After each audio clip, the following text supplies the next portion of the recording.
بسم اللہ الرحمن الرحیم۔ آپ دیکھ رہے ہیں my channel Asad Islamic views. حسن بصری ایک غلام خرید کر لائے تو پوچھا نام کیا ہے؟ کہنے لگا غلام کو آقا جس نام سے بلا لے وہی اس کا نام ہوتا ہے۔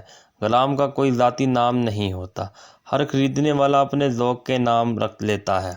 کھانے میں کیا پسند ہے؟ غلام کی کوئی پسند نہیں ہوتی، جو آقا کھلا دے وہی اس کی پسند ہوتی ہے۔ کپڑے کس قسم کے پسند کرتے ہو؟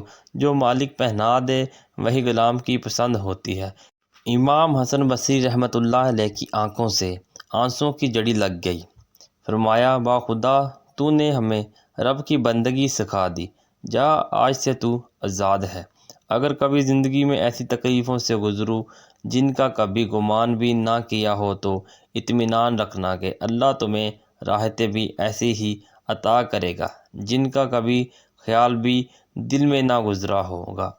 پس تم صبر اور شکر سے کام لو، ایک وقت آئے گا جب تم ان دکھوں اور مشکلوں کو سوچ کر مسکرا دو گے جن کی وجہ سے آج تم تکلیف میں ہو۔ بس یقین رکھو اس اللہ پہ، وہ تمہیں ویران کنویں سے نکال کے دنیا کا بادشاہ بنا سکتا ہے۔ ان اللہ علی کل شیء قدیر۔ الف اللہ بہت خاص ہوتی ہے، زبانیں جو قرآن کی تلاوت کرتی ہیں بہت خاص ہوتی ہیں، وہ جوانیاں جو قرآن سیکھنے میں گزارتی ہیں بہت خاص ہوتی ہیں، وہ آنکھیں جو قرآن سنتے ہوئے آنسو بہاتی ہیں بہت خاص ہوتے ہیں، وہ لوگ جو قرآن کے مطابق ڈھلنے کی کوشش میں ہوتے ہیں۔ الحمدللہ۔ اسد اسلامک ویوز ویڈیو کو شیئر لازمی کریں، ایک بار درود شریف پڑھ لیں۔ آپ کو ہماری ویڈیو کیسی لگی ضرور بتائیے گا۔ ملتے ہیں نیکسٹ ویڈیو میں، تب تک کے لیے اللہ نگہبان۔